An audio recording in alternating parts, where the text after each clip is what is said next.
Hello and welcome back to Fandom Academy Season 2, Episode 6. We have such a full episode today. I feel like this is the most we've had to talk about in a very long time. So before we get started, I'm joined as always by my co-hosts CJ and Jaden. How are you guys doing today? I'm so excited to be here today. We get to talk about a lot of great things. Oppenheimer and the keychain from All Too Well's favorite movie, Barbie. I'm so excited. Let's get started. Yeah, I'm good. Super excited to talk Barbenheimer. We had a nice fun game last episode, and it was a nice primer for the major phenomenon. But I've obviously right here I got Gabrielle. Hello. And yeah, it's gonna be a good episode. Yay! Finally making her Fandom Academy debut, we are joined with Gabby. How are you doing? Thank you. I'm good. Thanks for having me. Excited to be here.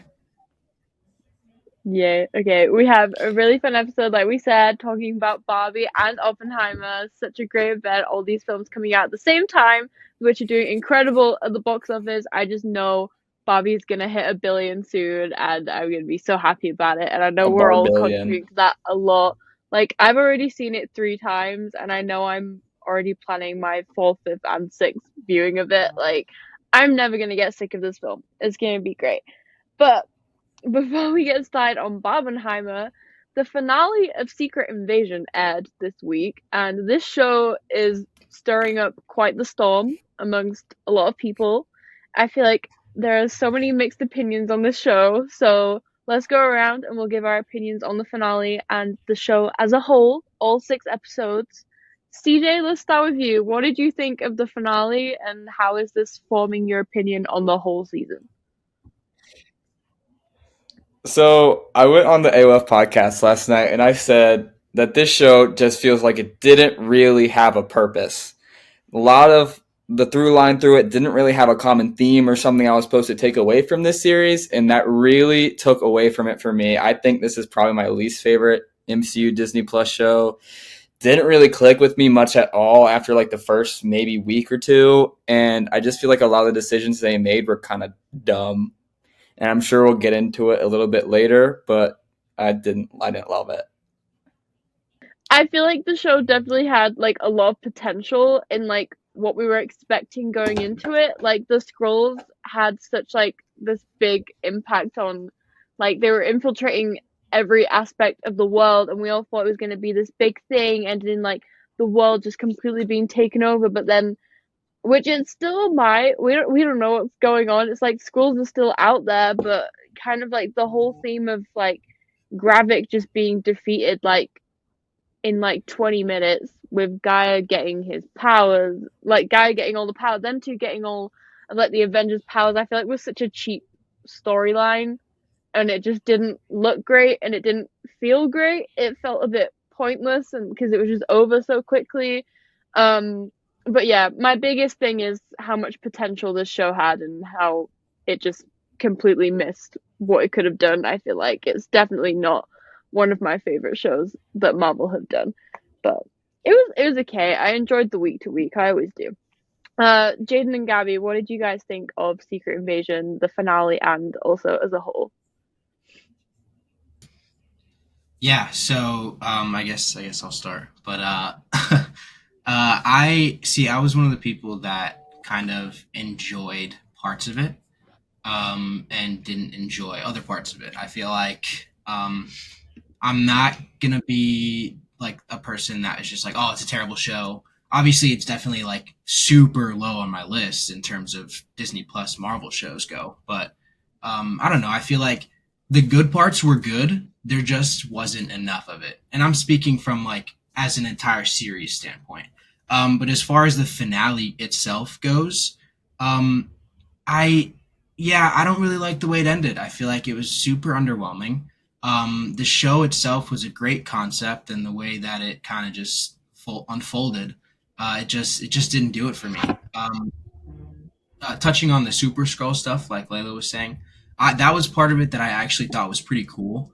I know there's the CGI issues with it, but honestly, like aside from that, I thought they were super cool. I liked the fight scene between Gravik and Gaia. I feel like that was just a nice treat, honestly. But as far as the finale goes, it wasn't my favorite. Definitely, probably my least favorite of all the Disney Plus shows. And yeah, it was a whatever show. Hopefully that storyline, whatever they're telling, whatever's happening, gets kind of reignited in the Marvels, whatever that may be. I know it's going to be an issue in itself, but we'll get there when we get to the Marvels. I also don't want to be too negative on it, but Secret Invasion was really low on my hype list, and I think it lived up to my expectations. Jaden and I would spend like 20, 30 minutes after every episode each week, just kind of like, what did we just watch a little bit? I think obviously Rhodey and all the controversy surrounding that is, I don't think it's too harsh. I think they completely screwed that over. And then I don't like anything that they did with Fury, to be honest. That was to me, that felt the least like Fury that we've seen so far. Yeah, I don't know. Really low on my list too. Yeah, and I think Jaden, you said it pretty well. And like enough of the good, like there was some good, but they didn't get enough of it. And Olivia Colman is a prime example of that for me. She was easily the best part of the series, easily the best part of the series, and we got like maybe 20 minutes of her across all of the 6 episodes. That's an utter failure from Marvel Studios on their behalf. Like that is criminal. She was fantastic. And I like what we set up with her at the end, but I really wish she got more like time to shine on her own here because she is great. And something else with this finale that bothered me a little bit is most of the series has been about Fury and Gravik, their relationship. They did not come in contact once in this last episode. What the hell? Like, it was Gaia dressed up as him. It was supposed to be the emotional payoff between those two. But it's not the same because Nick Fury wasn't there. And I think that's utterly ridiculous. And something I also think is going to have to be addressed in the future is how fucking OP Gaia is now. She got like 99% of the Avengers' powers, including the Black Panther, Thor, Bucky, Steve, Thor, Captain Marvel, the Hulk, so many others. We saw her use Mantis's powers, Ghost. Just how is anyone supposed to beat her? Jaden, Gabs, what did you think about Gaia? Well, like I said, at first it was something that I enjoyed as a scene, as a sequence. The fight was super cool. Let me just backtrack a little bit. The fact that you said that Nick Fury and Gravik weren't on the screen together at the same time in the finale is actually interesting. I didn't even think about that. That is super infuriating now that I think about it. It's like, wow. Because like there was that emotional part of it, and it's like, how do you pull something like that off and it's not even Nick Fury? It's like, it just leads me to think, like, especially with, what she was saying with Rhodey, it's like, it's really going to piss me off in the future, but we'll get there when we get there. But in terms of just like how OP she is now, that, I mean, I don't know. I feel like it's, and you guys kind of touched on it yesterday in the AOF podcast, where it's like, she's now this super powerful character. When are we ever going to see her again? Like, what kind of excuse is Marvel going to make that she's not going to be showing up? Because they're supposed to be living on Earth now. And I mean, that whole like end credit with her, not end credit, but just like the ending with her and Sonya kind of teaming up to figure this out together. It's like, what do you mean? Like, she's not leaving Earth, right? So we're going to have to see her at some point. We're going to have to address her level of strength. And I'm just confused as to when we're going to do that. And I'm certainly pressed on how we're going to do that. But yeah, what do you think? Not to backtrack again, but during like the emotional payoff scene with Gravik and Fury, Gravik's acting was making me giggle. Like his dialogue and the way he was screaming it, so unserious. I could not do it. But as far as Gaia goes, I love Emilia Clarke. And I think she was another one that was not underused but misused. I was expecting more from her, honestly, just with how well she can act.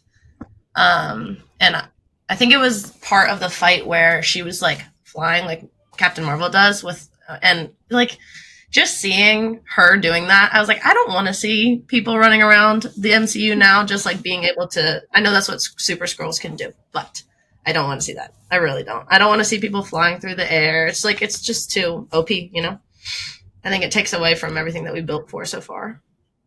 Yeah, and I'm going to hit on a point you just brought up with the wasting Amelia Clark's talents. And the point I brought up last night is Talos died and she did not grieve at all. Like, she just moved on like nothing happened. And that's another terrible misstep. That's her father. And we know, if we know anything, we know Amelia Clark can act.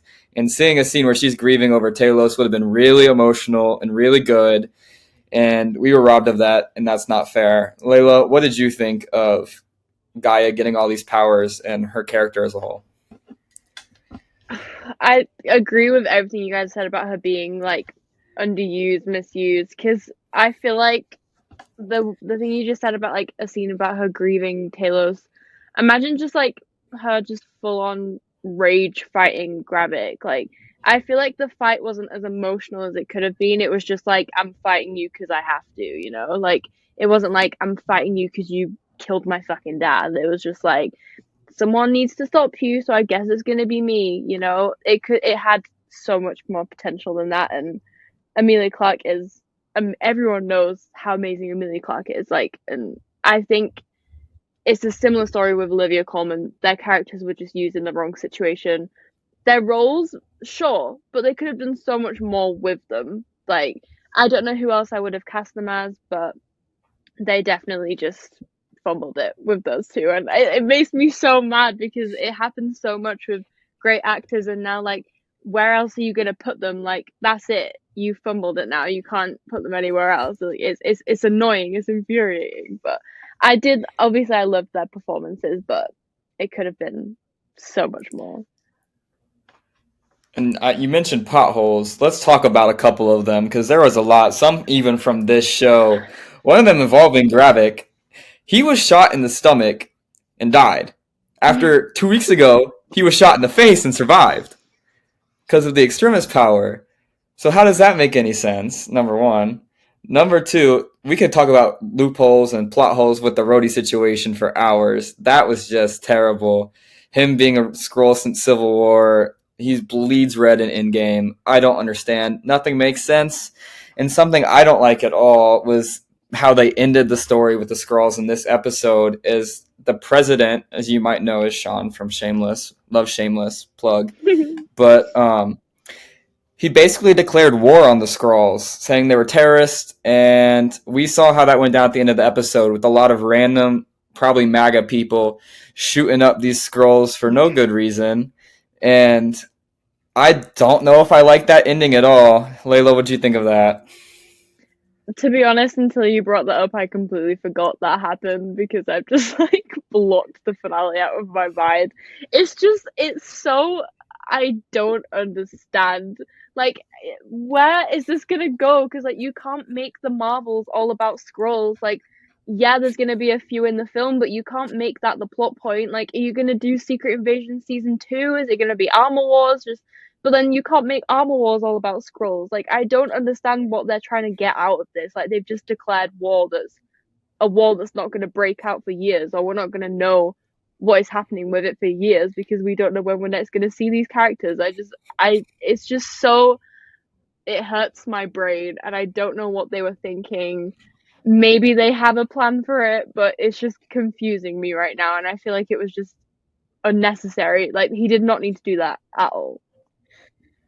I think maybe just because the president is involved, we might see this pick up in Cap 4 because you know we're going to get a new president in Cap 4. So maybe something happens. I don't know. Gabs, Jaden, what did you think of that? To be honest, I also kind of forgot about the ending. Whether it was me blocking it from my mind or what, I don't know. But yeah, I don't really see why they keep doing this in the finale where it's okay to leave loose ends and to finish things up in other projects, but I think we're getting to the point where they're relying on that way too heavily. Even just within the show itself, how like 4 of the 6 episodes just ended with a random character death, and whether it was like a real death or like, you know, a deserved death, 4 of the 6 episodes ended that way. So I think they just need to work on finishing a little bit stronger, especially when they're going to keep with this format of doing 6-episode, 30-minute freaking shows. I think it just leaves a lot of mess behind when they could avoid that. Yeah, and just to kind of further that, like, Secret Invasion is supposed to be an event, and it's supposed to be a major, major event. And I feel like the show didn't do a very good job at, like, obviously the concept was there, but the show didn't do a very good job of making it seem as important as it actually is. I feel like certain points weren't delivered properly, and I think that the way that they ended it with, kind of waging war against the Skrulls that are on planet Earth, it's like, okay, so what was the point of the whole show? Like, I feel like the Skrulls waged war, or were trying to wage war throughout the entire series, and then the resolution was Earth making war with the Skrulls. So now it's just like, okay, so now we're just back to square one. Instead, it's just humans trying to kill all the Skrulls, and it just doesn't make any sense to me. And the big tagline of this show is like, who's a Skrull? Who is not revealing who they actually are? And I was thinking about in this show, the major players we knew before this series started, 2 people were revealed as Skrulls. One of them was in the first episode in the first 10 minutes, and we didn't get mentioned after that. The other was Rhodey, and we saw how that was handled. This show could have been so much more than what it was. And we could talk about where we go after this or what was the point, but I really just don't think there's an answer for either of those questions right now, because this show is not getting critical love. Rotten Tomatoes gave it a 19%, I believe, for the last episode, which is a lot higher than I would have rated that last episode, to be honest. But I just don't see where we go from here outside of Congress announcing that there's UFOs in real life. I mean, is that part of the show? Like, The promo can I don't end know now. It's anymore. over. Exactly. But unless anyone else has anything else to add about Secret Invasion as a whole, we'll move on. Nope. Nope. I think All right. Well, back to better news. We have a birthday in the family this week. Happy birthday to Taylor Swift's Folklore. It is turning 3 this week. And Layla, let's talk about it. Taylor's best album. We all know. No denying. Her Easily. lyrically best, vibe best. We were all just done with life after lockdown, and boom, Taylor comes in, dropping this bombshell, and Folklore was born. My child, my baby. favorite thing to exist. The most beautiful album that I've ever heard in my life. Happy birthday, my child. CJ, I know you're on the same vibe as me. Jaden, Gabby, are you Folklore Swifties? I am not a Folklore Swiftie. Sorry about it. Actually, when you guys were doing your Taylor draft a couple weeks ago, I was like trying to get into your brains, and I'm like, okay, they're younger. I know everything that they like. I'm gonna go for like the nostalgia part of it. I was drafting on all her hardcore old stuff. That's better. So those are my thoughts. Folklore is in the terrible 3s. It'll be used in the terrible 3s for me. Because this has been a shit past 2 weeks for me. And every time something happens, you know what I do? I load up my Spotify, I type in the single letter F in the search bar, and my baby comes up number 1, and I press play. And it heals me. That album is beautiful. I think lyrically, all of her best songs are on that album. It's like listening to 100%. poetry through song. The words, every time I listen to a song, I feel like I get something new out of it. It never expires for me. Really listening to the lyrics is really like Taylor Swift therapy. This album is easily my favorite. And Jaden, what were you going to say? Sorry, I just had to show how much I love my child. No, you're good. I wasn't going to say anything nearly as cool as that. I don't really know any songs of Folklore, so I might just have to give it a listen. So we need to change that. Yeah. I will say August is this Tuesday, and in the song August is defrosting, and it defrosts defrosting, completely guys. in 3 days. So make sure you give August a listen, because the salt air is here, Salt and air. we're ready to go. I also think I used to have some skips on this album, but as I've grown up, as this album has gotten older, there's no more skips for me anymore. One of those songs was Epiphany. I've listened to Epiphany a lot recently. Mad Woman hits like crazy now. I don't know why, but ever since like 2 weeks ago, I've been listening to Mad Woman like crazy. My neighbor's lawn is mouthing "fuck you forever," and I love Folklore. Yeah, That's I was interesting. exactly You the have no same with songs on the album? Epiphany. No skips. That's crazy. I've never had an Epiphany album. used to be the only one. Yeah, it used to be mine, but then I started listening to Epiphany and thinking about The Mandalorian. That was my game changer. There are so many lyrics that link that song to The Mandalorian, and I was like, okay, this is it for me. This is it now. But my favorite will always be, actually, I don't know. I can only give you like a top however many songs are on the album. I can't pick one, but I feel like Cardigan is always going to be up there, and so is Exile, and so is Mirrorball, and This Is Me Trying, and My Tears Ricochet, and Betty, and all of Yeah, I them. was gonna say if I had to pick some, it would be My Tears Ricochet, This Is Me Trying, Yeah, and Betty. I love Betty. It's back yeah. to her country days a little bit. It's perfect. I love it. Another song Betty, I've been listening to a I lot will recently make is solutions. Seven. Seven's been hitting recently Ugh. too. Hmm. She does a little I haven't. monologue with the lyrics from Seven before her tour, and it's beautiful. I love it. And I have a 7 tattoo. It's my favorite thing ever, and I'm getting another Taylor tattoo in like a week, and I'm so excited. Speaking of Taylor Swift songs, there's one called Paris, and a new show that comes out is set in Paris. Heartstopper season 2. CJ, you've seen it. How is it? It made my heart so full. I got all 8 episodes at like 2:00 yesterday. I had them finished before I went to bed. It's just such an easy watch, such a heartfelt watch. I talked about this on the TikTok page. If you go check it out, I did a little review there. It's a lot of fun. But this show does a really good job, better than most teen movies, at telling a realistic story. A lot of times when you watch a teen movie, it's like, oh, this would never happen at my high school.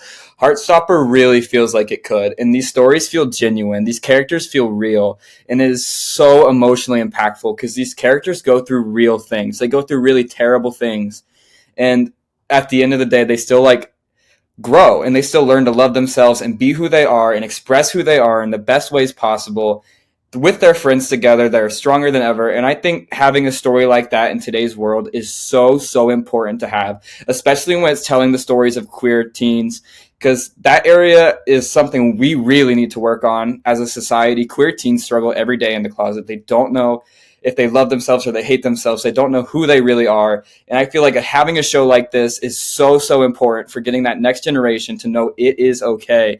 And I thank Alice Osmond for that. This show is just so amazing. The soundtrack is fire, hint, hint. And I just love everything about it. There's so much to love in this series. Like Layla was saying, they go to a school trip to Paris, which is beautiful. They have a prom this season, the end of the school year. So much changes. It's summertime. This should be at the top of your summer list, watch list. It's such an easy binge, and definitely go check it out. I loved it so much. Also cried a lot, but I also smiled, so it's good. I'm so excited for it. I only watched season 1 like a couple weeks ago for the first time, and kind of like obviously going to like British high school, I could link to every single one of those characters to a person I knew in real life, and like feel all of these experiences like with these characters, because it was just so similar and so real, and just so like everything it would be in real life. I can't like praise it enough on how like accurate these like the storytelling is. I loved it so much, and I'm really excited for the new season. I feel like I got attached to these characters so easily, and I'm just so excited to see where they go next, and like what journeys they go on together next. And yeah, I'm really excited.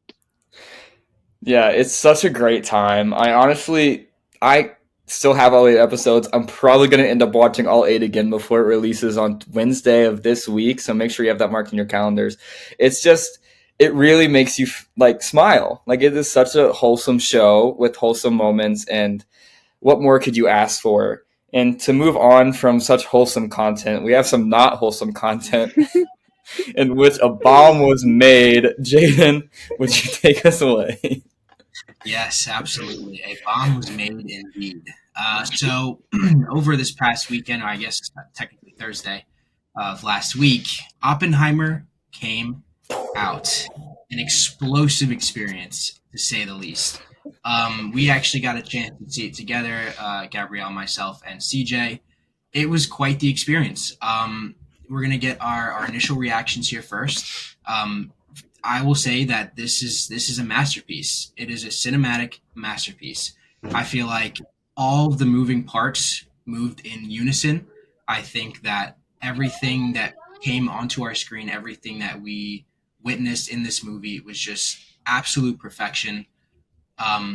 We're pretty much watching history unfold, and it's just crazy to me how we can take something that most people would be like, oh, it's history, it's boring, and make it into something that everybody's like, holy shit. Because back then, even though it's history, emotions were real. And so for people like Killian Murphy, and everybody else to have brought those emotions to real life, especially in terms of creating the atomic bomb and the horrors that came afterwards, it's pretty insane. But CJ, I'll pass it to you first. What was your initial reaction to the movie? I just want to say before I give my reaction, what a long way we've come. A couple months ago on this podcast, on the famed Rachel Leisman fire drill episode, Layla didn't even know who Robert Oppenheimer was. And now we are sitting here after watching the movie, and it is just wonderful. When I left the theater, I honestly wasn't sure about it, and Jabby and Jane can vouch about that. I was kind of on the fence about it, but the more I think about it, I really didn't like the runtime, but the stuff we got was really fucking good. All the performances were amazing. I thought Robert Downey Jr. was maybe the best form I've ever seen him in this movie. His acting was just off the charts. Cillian Murphy was phenomenal. I thought Emily Blunt deserves a lot more love than she's getting too, because that interrogation scene was great. She was so iconic in that. I mean, this whole cast was honestly amazing. And honestly, I don't know if I've ever felt more like, I wouldn't say stressed, but like sick to my stomach when they were testing the bomb for the first time. That whole sequence, the way they were doing shot, reverse shot, the way they were focusing on Josh Peck's hand, hovering over the red button, wondering if this was a good idea or not, the music in the background, the lighting, everything about this was designed to stress you the fuck out. And I really did feel sick to my stomach. It was such an incredible sequence. Nolan deserves an Oscar for that sequence alone.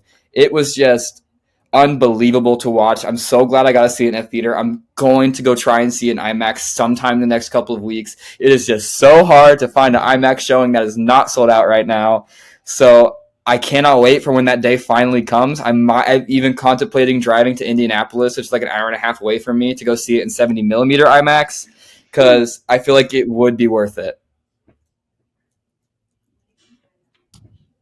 Yeah, no, I completely agree. Especially with what you were saying with like the explosion. Like I'm naturally a fidgety person, but that scene alone, like I was peeking at my fingers. I was like, it literally make my skin crawl. Gabrielle, what'd you think of it? As far as Nolan movies go, I think I actually would put this at 3. But it was amazing. I enjoyed every second of it. If they had shaved off maybe 15 minutes, I would still be fine, but the runtime didn't super bother me. The dialogue was like so immersive. You know, when you have a cast like that, it's just so stacked that you can just, be so sunk into what they're saying for hours on end, 3 hours on end. And then Albert Einstein, I'm an Albert Einstein stan now, because he started a whole feud with one facial expression, and I respect that.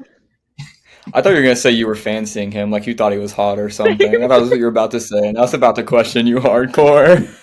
What for Albert? Yeah. I loved it a lot. No, I'm actually a slut for Cillian Murphy, not gonna lie. I've been in love with him since Batman, and then Peaky Blinders, and now this. Poppy can get it. That scene with Florence Pugh in that little interrogation room. Balls on the chair. I was looking.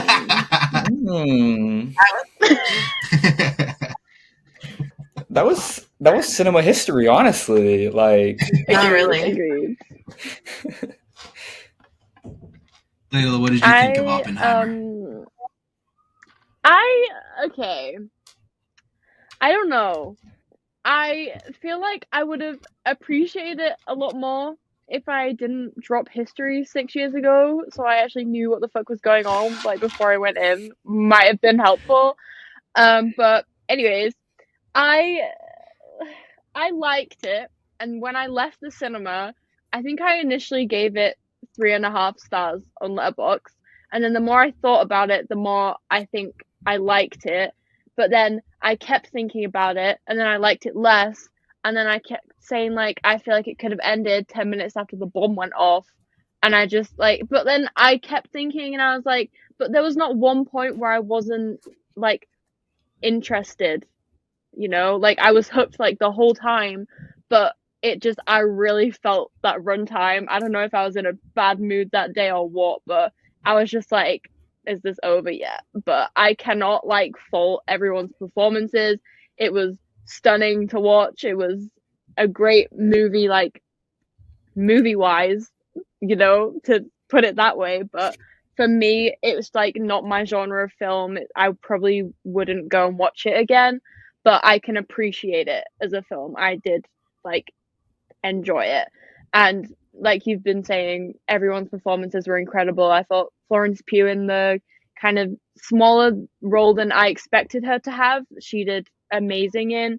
And Emily Blunt was incredible. Robert Downey Jr., Cillian Murphy, everyone was amazing. But I could not take Josh Peck seriously after him raising me as a child. I could not look at his face. I'm sorry. All I could hear was Megan in the back of my head. That's all I could hear. But it was great. And Him I and enjoyed Roderick it, from but... the Diary of Wimpy Kid movies. Oh my god, yes. My entire childhood was just in that film. I could not. I was laughing so much. It was so funny. I don't know what But made yeah, Christopher I Nolan enjoyed it. decide. I don't know what made Christopher Nolan decide he wanted to put all these actors from these kids' projects in this movie, but I know. good on him because they all ate. But what you were Yeah. saying, the only complaint, like, outside of the runtime, I think I do have is I wish we got more Florence Pugh and I wish we got more Matt Damon. I feel like both of those characters were a little bit underutilized, and I really, really wish they plugged into them a little bit more because they're both so talented. And I'm going through a little bit of a Matt Damon phase right now. I don't know, something about it. I've watched The Martian, Good Will Hunting the past few weeks, and Oppenheimer too, and I'm kind of obsessing over him a little bit. So I wish we got more of him for sure. As you should, honestly. I love Matt Yeah. Damon so much. Mm-hmm. He's been in the industry for so long too. Mm-hmm. Yeah, but Also, if just you to haven't kind watched of, Good Will Hunting, go watch it. It's so good. I need to. I Yeah, haven't you yet. do. I have not. There's a watched Good Will one-liner in Hunting. that movie that destroys me every time. It's so good. But just to kind of further the things that we were talking about in terms of the runtime, in terms of the cast, in terms of the dialogue, there was a lot of it in this movie. And I think one of the issues that a lot of people were having with it, and it was kind of weird to me, is that they wish that, like, they had shown certain instances that the bomb was being used. And it was just like, it was such a weird thing because it's like, we got to see the bomb being used and nobody get hurt, which is like, which is kind of enough. I feel like I didn't need to see it go off a second time, knowing the devastation that it caused. You know what I mean? Especially with everything that had gone on and the tragedy that, occurred at that time. But I will say, in terms of the cast, especially Cillian Murphy, the way that they were able to portray how that tragedy affected everyone, not just the people that were involved, but also the brains behind that happening, especially Oppenheimer, as I should say, that was super intense. And I feel like there were sequences that were honestly kind of felt like a psychological thriller. Like when he was, talking to all of the students in that one room where they were like kind of sitting on the bleachers and they were all like stomping, and he was kind of having that PTSD of like, oh my God, that scene was probably my favorite scene in the entire movie, where it was like the pressure of what he had created was like finally weighing down on him to a point where it looked like he was about to explode. And I thought that was just an incredibly well done sequence. And especially with the end credit, or not the end credit, I keep saying end credit for some reason, towards the end of the film, where we were actually able to see what he had told Albert Einstein, was that he feels like he actually created something that ended the world. That line is crazy. That's such a good line. Like, such a good line. And it's like, kind of like Layla was saying, where it's, it's history. It's sometimes things like this aren't as interesting for some people because, again, it is history. It's, more of a dialogue heavy, film. But even in that instance, even in throughout most of the film, it was just like you were drawn in the entire time.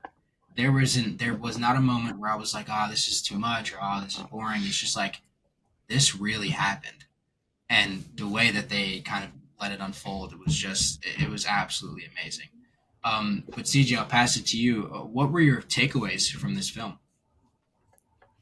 My takeaways is that humanity should never be trusted with anything. Like, we will always fuck it up. So I don't know if there's like a ton of like emotional like things that I would change in my life I took out of this movie, other than that just like I'm terrified of the idea of nuclear warfare and what it could do to the planet and what it could do to humanity. And yeah, Prometheus. But Oppenheimer is not the only film to have come out last week, as we have another amazing cinematic masterpiece that came out. Layla, I'll pass it to you to talk Barbie. Oh, I have been waiting for this moment all week. It's like I've been having so many conversations with people about this film, but none of them have lived up to how excited I am to talk about it on this podcast. We have been waiting for this film for what feels like forever. Barbie has finally happened. It's happening. It's taking over the world. It's the number one film in the world. It's crushing the box office. I mentioned that at the start, but it is definitely on the road to $1 billion, and that is making me so happy. I have seen nothing. Well, I'm choosing to ignore anything bad. I'm only seeing positive reviews, the 5-star reviews, everyone just connecting with this film in so many different and unique ways. Like, everyone has a different opinion about it, and they all just link to so many like personal experiences and like how they grew up and how they're growing up into from young girls to women, and then like everyone else just connecting to this film has been so beautiful to learn about everyone's experiences like separately and bring them all together just so everyone can have this like one thing in common. And I cannot praise this film enough. It is incredible. I will never get bored of watching it. I will watch it so many times if I can. Let's talk about it. Let's unpack, talk about our favorite moments, everything. Jaden and Gabby, you guys start. What did you think of Barbie? I'll let you start. I have been obsessed with Barbie since I was little. It was my whole childhood. Every holiday, every birthday, I would get the newest movie that came out. I'd get the newest doll. I still have all the movies. I've been making Jaden watch them. He's loved every single one, as he should. 5 stars. And this was just everything that I ever could have wanted. It like saw me in my childhood, but it saw me where I am today and like what women deal with every day. I think Nicole from Comic Book mentioned that like it healed her inner child and just like she felt so seen as a woman. America Ferrera's monologue, like that was just absolutely amazing. It so perfectly laid out what it's like. And it was almost in like a spoken word format too. So just like the lilt of her dialogue and everything, it just drew you in so strongly. All the little Easter eggs in it, just the way that, no water came out. She was brushing her hair, but not brushing it. Like just everything. It was just so perfect. No, I cried like 3 or 4 different times. Oh my gosh, it was perfect. It was everything I could have wanted. And then Ruth was in it, and the scene on the bench when she was just looking at the old lady. Now I'm in public, like crying at old ladies all the time. It was perfect. Yeah, I mean, just to kind of piggyback off that, I mean, I'm no woman, obviously, but I was able to at least identify with the Kens, which is enough. No, but I love Barbie. Barbie was perfect. I saw it, 4 times now? We saw it 4 times now, and honestly, every time I loved it more and more. I feel like it's one of those movies where you just have to appreciate it for the message that it's getting across, even though it's not a message for me. It's like it's a message for women. It's a message for women who need it. And I will absolutely promote that message because women are important to this world. They're important to me. I have very important women in my life, and it's like I want them to feel seen. I want them to feel heard. And if this movie does that for them, then absolutely. This movie is just perfect. Margot Robbie is perfect. Ryan Gosling is fucking perfect. It's just everything about this movie has just been perfect. Yes. I cannot, like, it's perfect. And like Gabby said, I cried so many times. Like every time I watch it, I cry at different parts because it's like different things I'm picking up on and different things I'm connecting to. Like every time, it's such an experience. And CJ, what did you think of Barbie? So I'm with Jaden. I'm not a woman, so there's a lot of the stuff I didn't understand in here, but I really do appreciate it. And I've tried to like talk to the women in my life, whether it be friends, family who have seen it, talk to them about it. And one of the stories I got from my friend Ava was something that she really connected with, was a relationship between Gloria and her daughter Sasha, and how it portrayed that the woman's relationship with her mother is not always perfect, but is something that binds you for life, and is something you grow up, you adjust, and it's something that connects everything. And she said she felt really seen through that relationship, and it really impacted her, especially through the connection of toys. And that phenomenal line at the end that was like, mothers stand back to see how far their daughters go. And that is just hearing stories like that just make me appreciate this movie even more. It is just so important for so many people out there. And that is so cool to see in a movie, especially one so campy and so pink and so funny as Barbie is, that people are still having these emotional takeaways from it. And you don't really see that in a lot of movies nowadays. And that just shows you the power of this movie, the power of Greta Gerwig, and the power of the story they told. And that just makes me so happy. That's really one of the storylines I connected to the most. Like, I was always going to force my mum to go and watch Barbie with me, but she was like, I'm not going. I don't want to watch it. It looks silly. But obviously, she agreed to come with me because I forced her. And I went with her and my older sister. And, I kept like looking over at her like throughout the film, and she was like laughing to herself, like not wanting to admit that she thought the film was funny because she'd set this precedent that she wasn't going to enjoy it. And then, there was like all those lines about like mothers and daughters, and it was just, I was like crying next to her, and she was just sat like deadpan staring at the screen.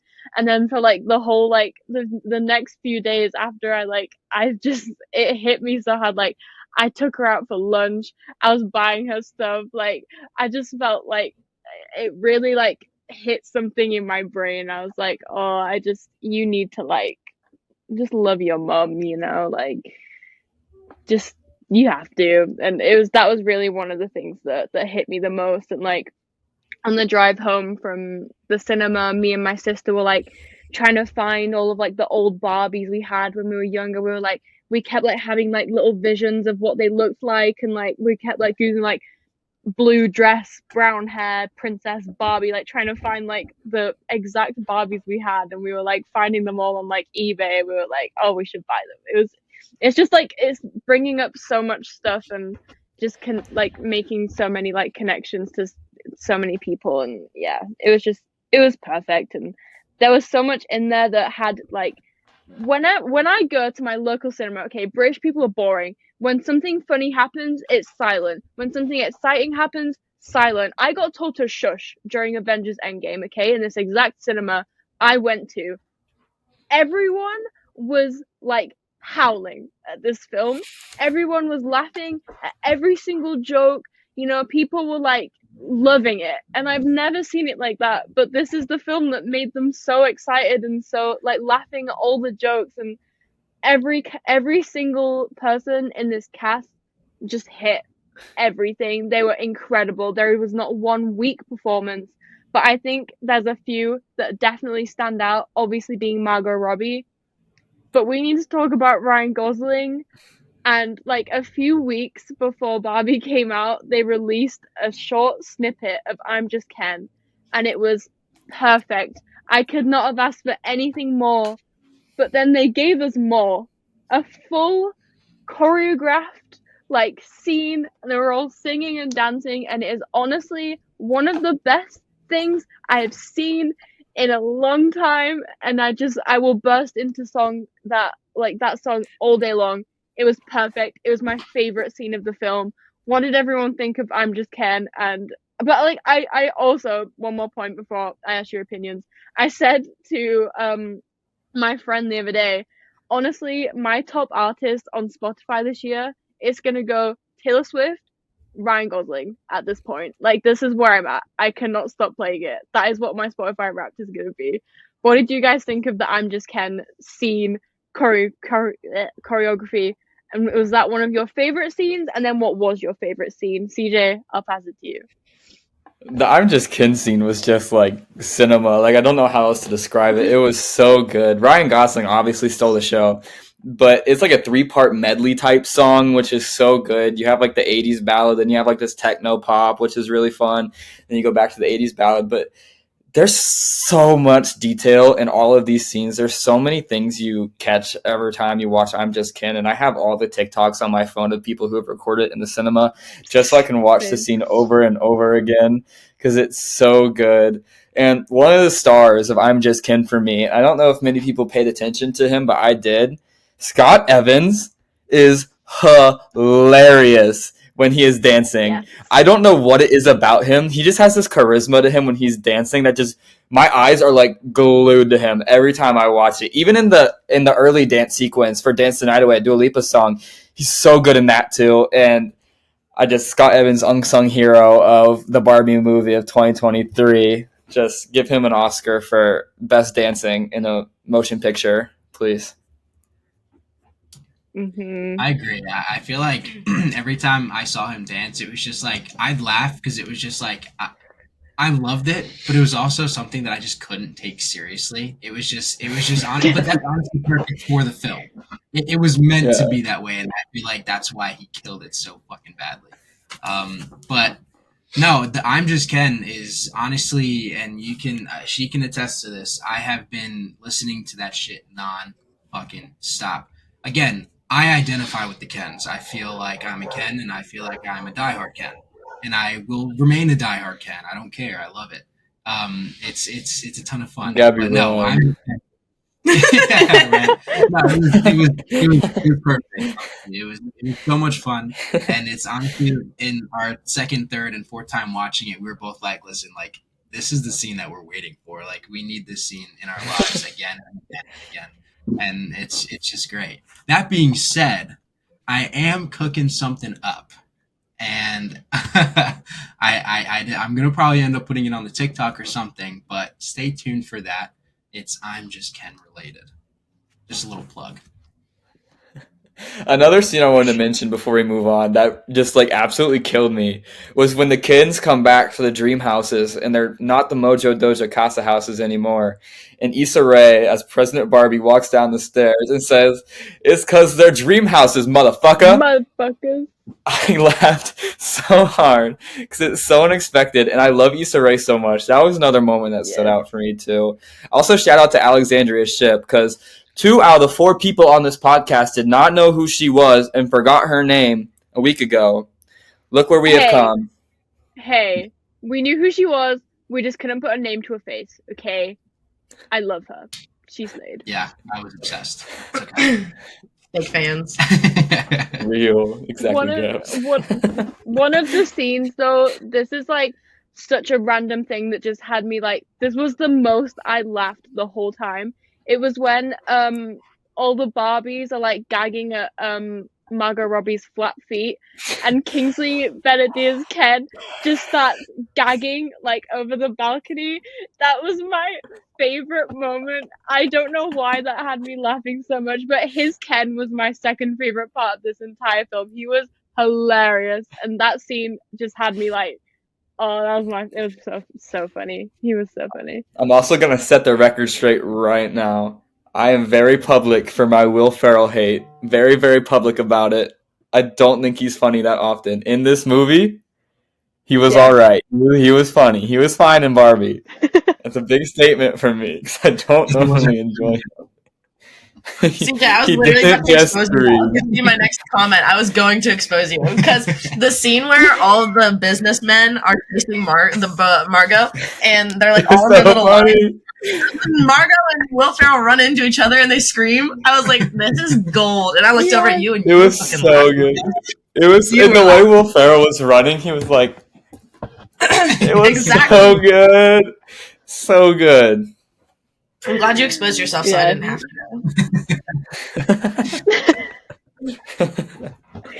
He was We just funny, reported and about also it. when he, yeah, when he was like, was it to President Barbie when he was like, "Call me mother," and she was like, "No, thank you." Like, Yeah. he was just all of his like one-liners and That stuff. was so good. I forgot about that.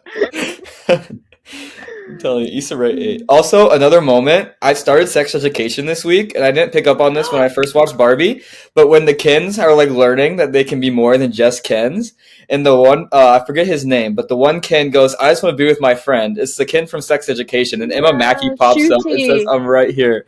That was so cute, and I love that. I didn't really pick up on it when I first watched, but after I was like, "Oh my gosh, that was because they're in sex education together." That was so good. Also, sex education low-key like carried this cast like a little bit. There's a lot of them Yes. filled in here.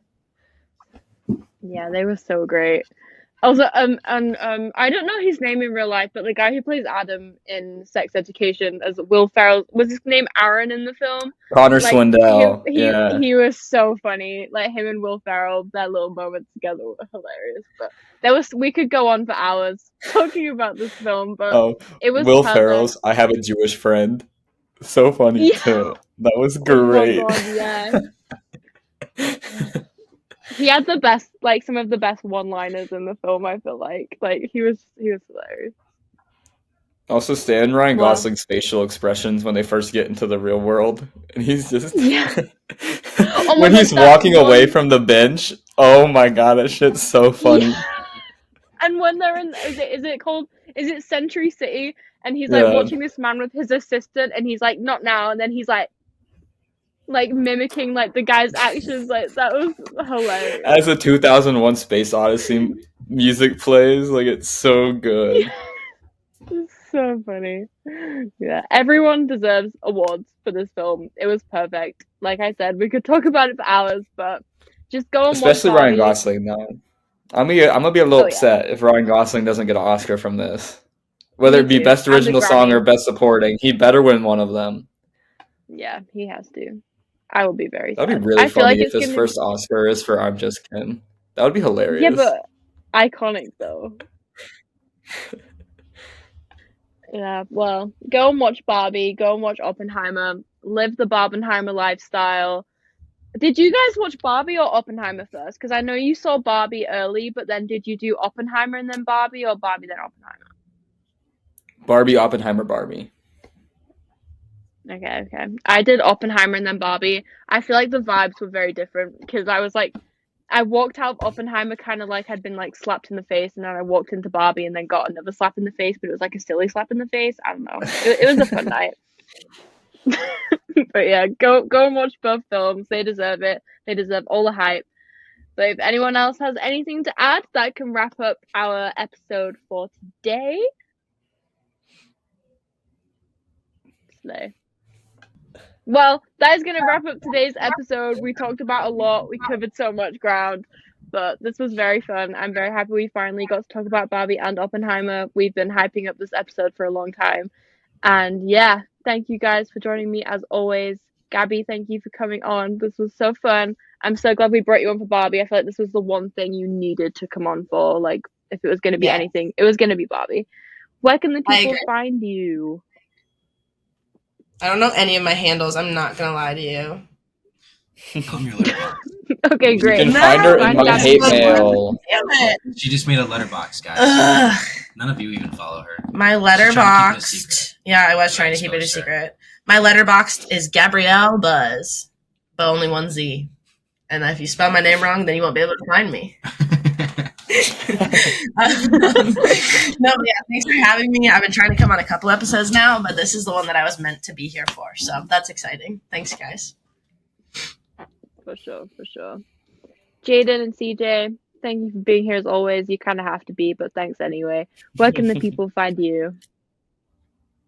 Of course, it's always a pleasure to be here. But no, you can find me on pretty much all socials at Jaden CM Duran. One last thing I kind of want to say is just make sure you treat all the women in your life with respect. Your moms, your sisters, your girlfriends, your friends, anybody, Your anybody. mom. Just treat them with respect. just love one another, and it'll all be okay.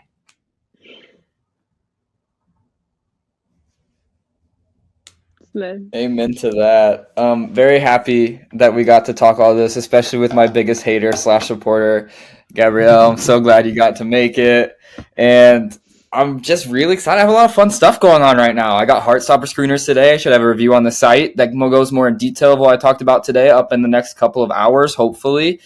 And yeah, stay tuned to our TikTok. I'm hopefully getting Red, White, and Royal Blue here in a couple days. It comes out August 11th, so if I don't get it, you'll hear from me about it then, because I will not shut up about it. It's going to be a lot of fun.